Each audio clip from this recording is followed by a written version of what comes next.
So I picked up this Polaris for a project. It's I believe it's a 99.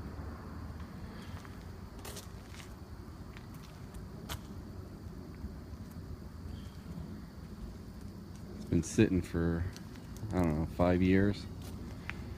The motor was locked up. I got it freed up, but there's no compression. Of course, the mouse or mice got in the cover for the CVT drive, so I took that off, and a bunch of them went scrambling. And Mama,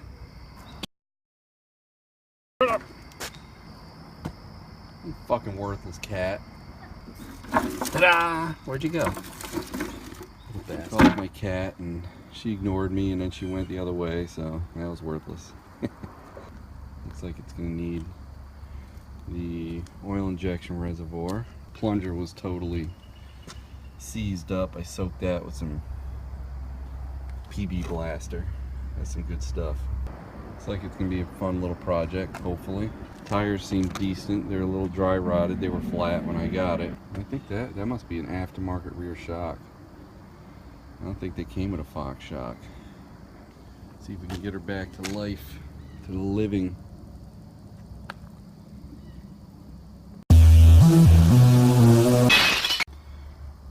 Carburetor's a little gunked up, I would think.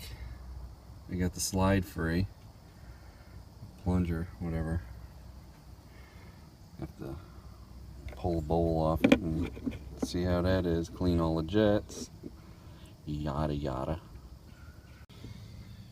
Let's see what we got in here. Oh yeah, that main jet is plugged tighter than a frog's ass. It's a little dirty, but it's not all corroded from water and stuff, so should be good.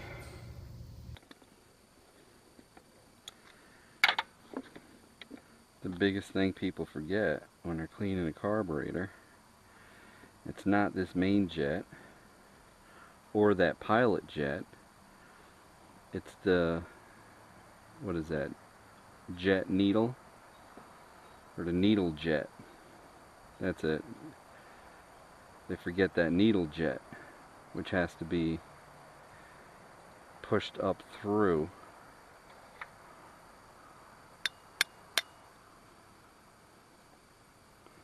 And it comes out here on the top. And it is cammed, so it can only go in one way. But that usually gets plugged up pretty good.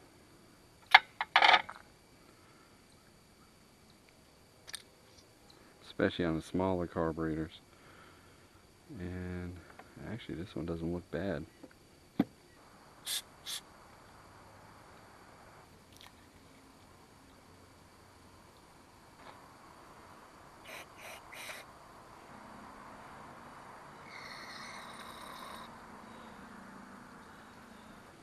Like my workbench. Of course, this is keyed, so you have to put it in the proper way. This way.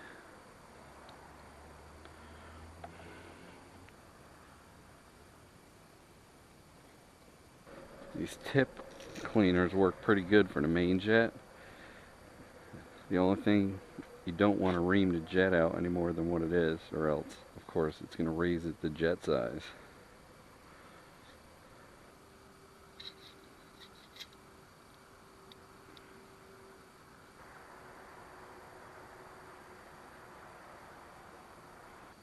So I did get the engine freed up because it was seized.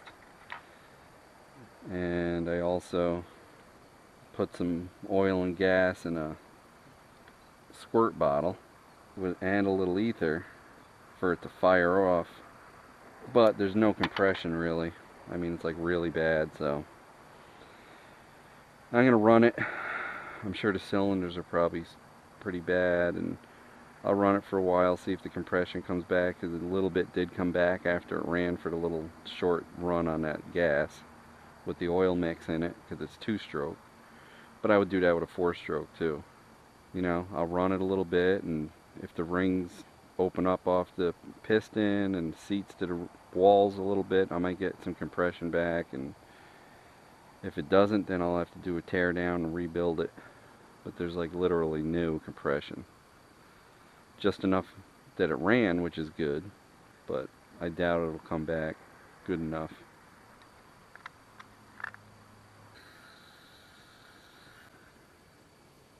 I count these first. This is the mixture, so that's half. 1, 1.5, 2, 2 1/4. Then I could take it out, because you gotta have a reference, of course.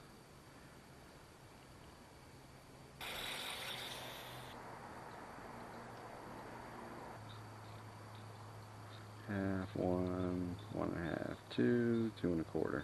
This pilot jet, make sure you have a good screwdriver. If you strip that in there, you're done. Yeah, it's pretty plugged.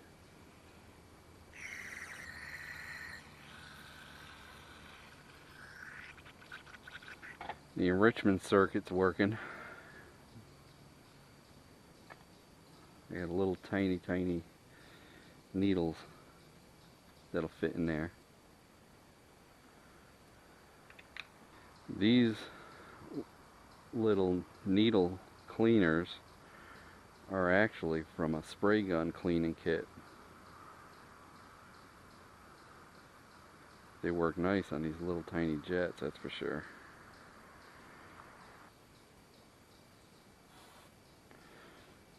You should wear gloves too.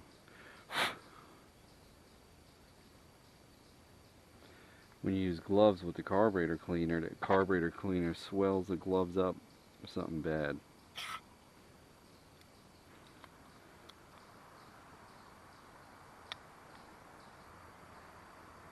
I do have glasses on, my video glasses, haha.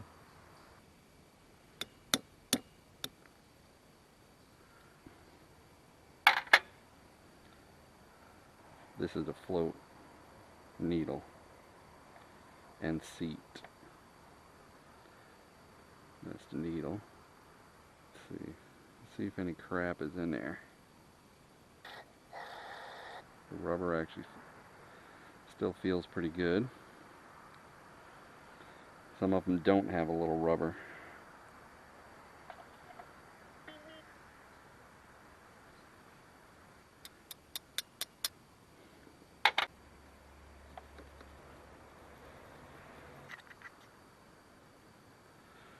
I'm here, so let's do this. Oh my god, if I lose these, I'm fucked.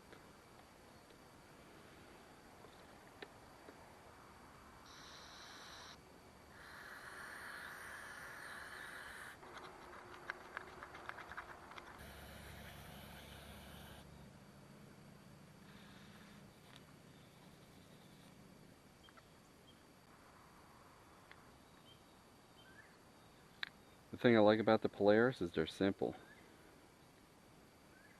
And the thing I dislike about the Polaris is they're simple.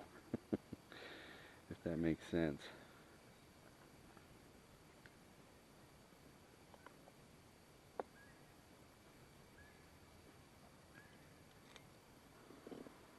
Actually, a good friend of mine that lives in Australia now used to own this bike. So I know it ran pretty good. It was pretty fast too. He was nice enough to give it to me for nothing. But it's a gamble. I don't know if the wrist pin bearings, the crank bearings, I mean you can hear stuff grinding in there, but who knows? It might be more trouble than it's worth, but give me something to do, play around, and make a video of how to clean shit and get shit going, if you guys don't know. So that's done.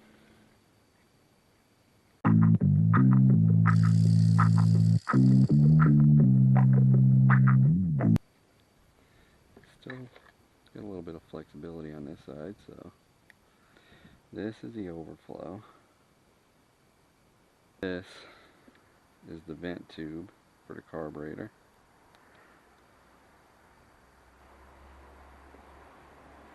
These are important if you're going to go underwater.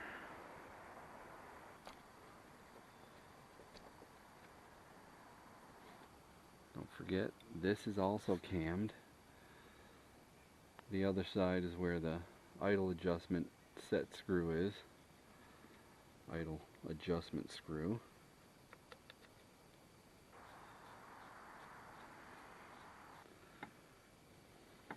So living up here in the Northeast, like I said before, the mice are terrible.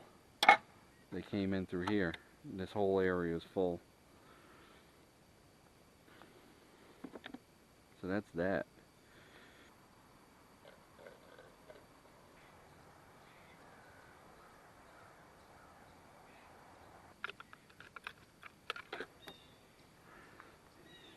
Choke. Here goes nothing. Ooh. Yep, you guessed it. The battery died and my freaking eyeglass went.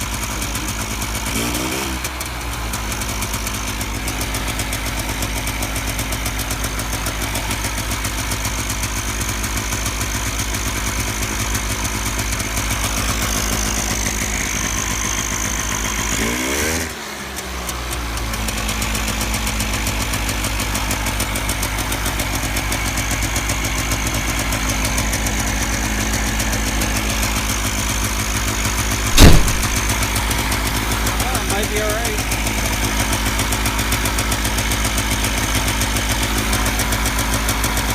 It runs good.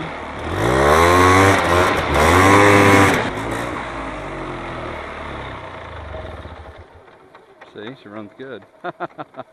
Oh, I shut the gas off. Derp. What's that remind you of?